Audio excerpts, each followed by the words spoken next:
My name is Luca, and after confessing our love at San Francisco Pride, I thought Caleb and I could conquer anything.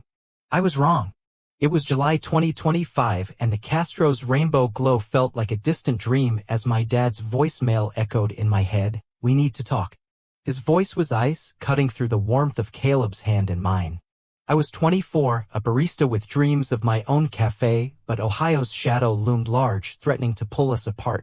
Pride had sparked our love, but now we faced a harder fight. Could we hold on when our families wanted us to let go?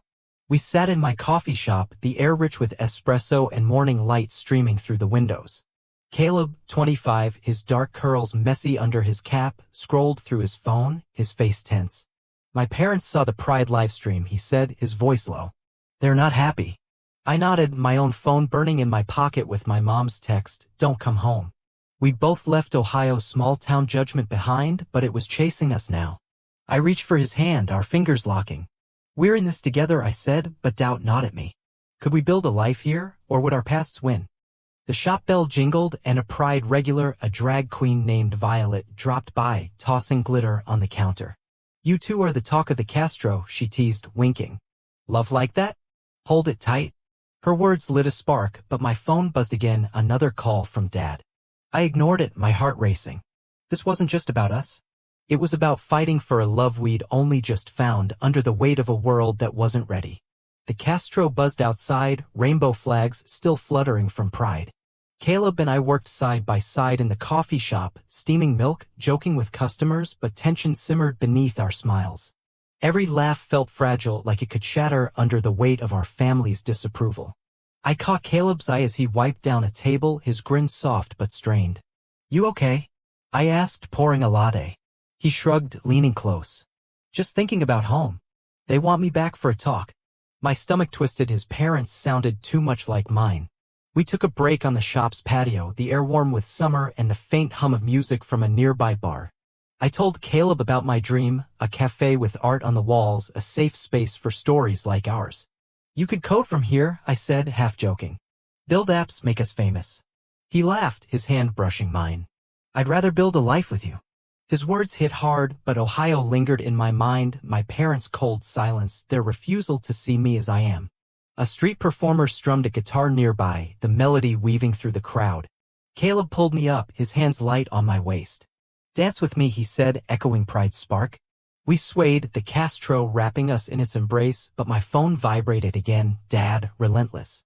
I silenced it, but Caleb saw. "You can't ignore them forever," he said, his voice gentle but firm. This wasn't just a dance. This was us, holding on in a city that loved us against a past that didn't. Night settled over the Castro, the coffee shop's warm glow a small haven against the neon pulse outside. Caleb sat across from me, his dark curls falling into his eyes, his phone open to a text from his mom. "Come home, Caleb. This isn't you." My own phone glared back, my dad's missed calls stacking up like accusations. The air felt heavy, thick with the weight of Ohio's judgment.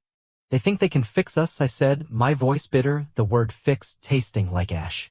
Caleb reached for my hand, his grip steady, warm, grounding. "They're wrong," he said, his eyes fierce. "This us is who I am. I've known it since we were kids, sneaking out to stargaze, talking about dreams we didn't dare name." His words stirred memories, Ohio nights, his laugh under the stars, the only time I felt safe being me. But doubt crept in, cold and sharp. I thought of my parents' house, its creaky porch, the Bible on the coffee table, the silence after I came out at 17. Caleb's family was the same, small town, church every Sunday, no room for boys like us. "What do we do?" I asked, my voice barely above a whisper, afraid of the answer. Caleb leaned closer, his forehead touching mine, his breath warm. "We fight," he said, his voice a vow. "For this, for us, for every moment we've lost to their rules." My heart raced, torn between hope and fear. Could we really outrun our past? My phone lit up again, Dad, calling, relentless. I stepped outside, the Castro's neon lights painting the street in pinks and blues, rainbow flags fluttering like promises. I answered, my hands shaking. "Luca," Dad said, his voice tight, controlled, "this Pride thing, it's gone too far. Come home, fix this." Anger flared, hot and sudden. "Fix what?" I snapped, my voice louder than I meant. "I'm not broken, Dad. I'm in love." The words spilled out, raw, unstoppable, and his silence was louder than any shout. I hung up, my chest heaving, the city's hum wrapping around me. This wasn't just a call. This was a line drawn in the sand, and I'd chosen my side. Caleb, us, love? I walked back into the coffee shop, my hands still trembling from the call. Caleb stood by the counter, wiping it down, but his eyes snapped to mine, searching, worried. What did he say? He asked, his voice soft but urgent. I told him Dad's ultimatum, the same tired demand to fix me, to erase who I was. Caleb's face hardened, his jaw tight. My mom called too, he said, tossing his phone onto the counter. They want me back in Ohio to sort myself out. Like I'm a bug in their code. We stood in silence, the espresso machines hummed, the only sound, the weight of our families pressing down like a storm cloud. But then Caleb grabbed my hand, pulling me close, his touch a spark in the dark. I'm not going, he said, his voice fierce, unwavering. I choose you, Luca. I've chosen you since we were kids, even if I didn't know it then. My heart soared, but doubt lingered, sharp as a blade. His family, my family, they wouldn't let go easily. We stepped outside, the Castro alive with late-night energy, drag queens laughing, music spilling from bars, rainbow murals glowing under string lights. Caleb stopped under one, two neon hands entwined in pink and blue. I'm done hiding, he said, his eyes burning with defiance. I want this, us here, now, in this city that lets us breathe. I kissed him, hard and desperate. The world fading, neon, laughter, all of it gone. A passerby whistled, shouting, "You guys are goals!" And we laughed, breathless. But my phone buzzed again, shattering the moment. A text from my sister. Dad's coming to SF tomorrow. My stomach dropped, fear crashing over me like a wave. Caleb's eyes darkened, but he didn't let go. Let him come, he said, his voice steady. We'll face him together. This wasn't just a kiss. This was a fight we hadn't seen coming, and we were running out of time.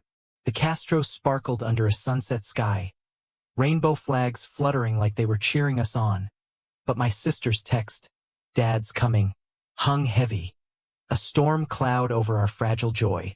Caleb and I sat on the coffee shop's patio, the air cool, the city humming with life, street performers strumming, couples laughing, the scent of espresso and summer lingering. He's coming here? Caleb asked, his voice steady but tense, his dark curls catching the golden light. I nodded, my throat tight. He thinks he can drag me back to Ohio, make me someone I'm not. Caleb's hand tightened in mine, his grip a lifeline.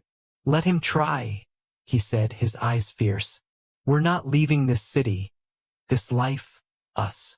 We talked, our voices low, dreaming of a future despite the fear. I saw it.